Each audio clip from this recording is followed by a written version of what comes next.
سلام و درودی به پایان و تماشابینان ما.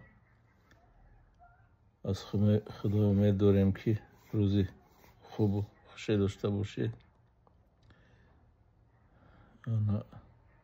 چی گفتنیم و مردم شریف تاجیکی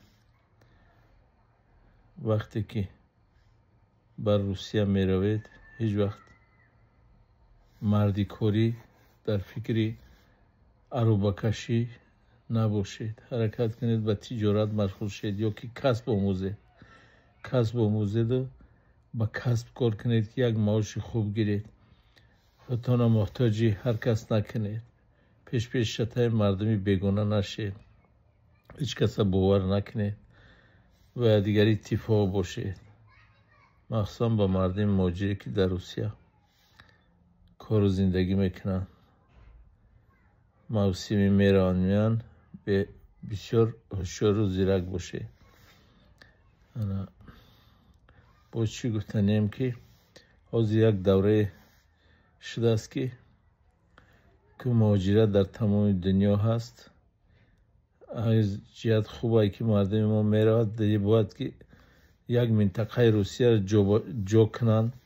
مردم ما و فکر من همه مردم در همون وقت جمع شوند، در همون منطقه خانه و در کنند، زندگی کنند که موقتی نیو همه وقت در همون جا باشند. مردم مثلا آیسته یک زمین گیرن، یک شهر ده یک اوبلاست دوره آیسته زیاد شوند، در همونجا استقامت کنند، زن فرزنده برند، زندگی کنند.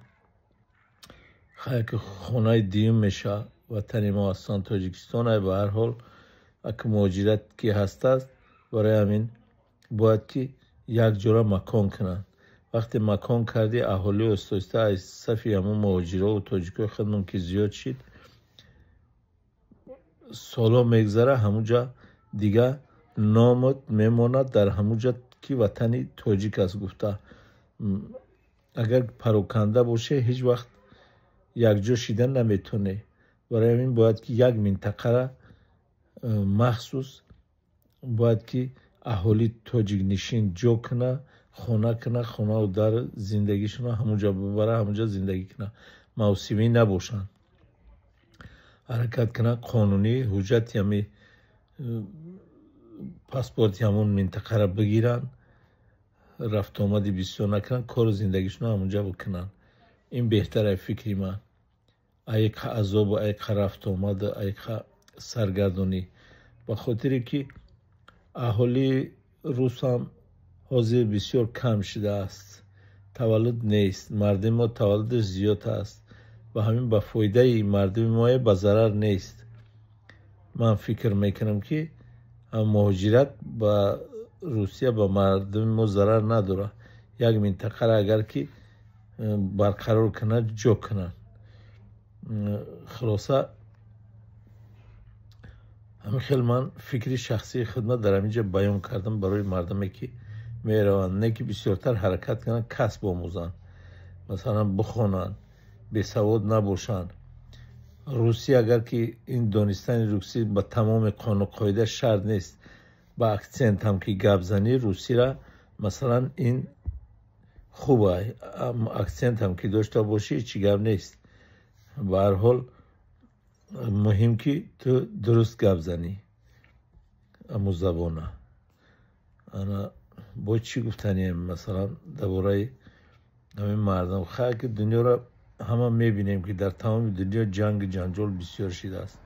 باید ما چی کنیم در همین جنگ جنجال ها؟ باید که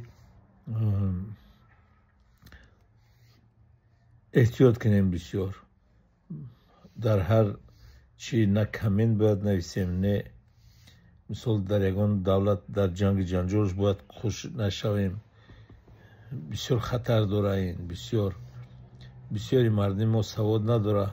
در جایی که میره مثال خدشه در همون جنگ جنجال خوش میکنه. در ما این جنگ چی در کاره؟ در ما یگان فایده نداره این جنگی بین دولت ها. ما باید چی احتیاط کرده همونجا زندگی خوب ببریم و گفتیم که قتل و یموت جمع کرده با در فکری وطن باشیم و در فکر خیش اقرب و مردم ما گفتیم چی که فرهنگ و منتالیتش دیگر است. ما مردم تاجیک مردم خوب است، بسیار مردم با فرهنگیم، مثلا وطن دوستیم، یکدیگری را بسیار دوست می‌دارند. مثلا در گیجه که باشند مردم به همه چی نگاه نکرده به یکدیگرش کمک میکنند. در گجای برای اگر تاجیک باشه مثال اهمیت دادیم، همه قدر مهاجرت هم که باشیم یگان ملت خاک هستند. ملت های همه کوکز مسلمان هم که کم و بیش ملت موریم، ملت همه خیلی یکدیگر کمک میکردگی نیست. باید که ما همه خیلی باشیم، حرکت کنیم، یکدیگری دستگیری کنیم، فریب نکنیم. لعنت به همون نفرین که یکدیگر فریب میکنن، مثلا دیگه استفاده میکنن ملت خودشون. باید همه خیلی آدما را ما تسترک ای بین خودمون دور کنیم، با مقامات های داخلدار تاجیکستان باید مراجعت کنیم که همینا را جزای سختری نباید که مثلا مردم ما را پراکنده نکنن، به دیگریش زیدیت ناندازن، فریب نکنن.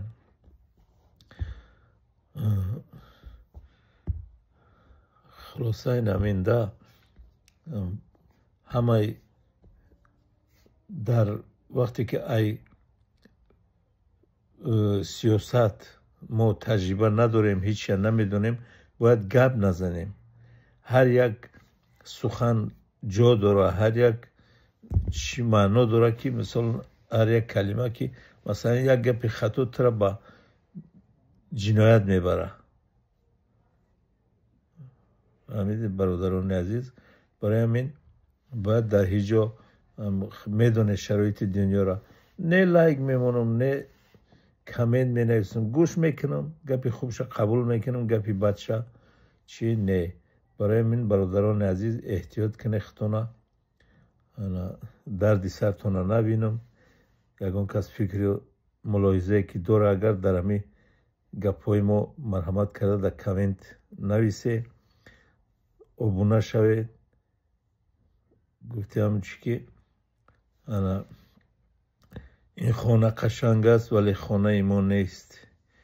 این خاک چه زیباست، میگه این خاکی وطن نیست. دوامش چی بود؟ با میگه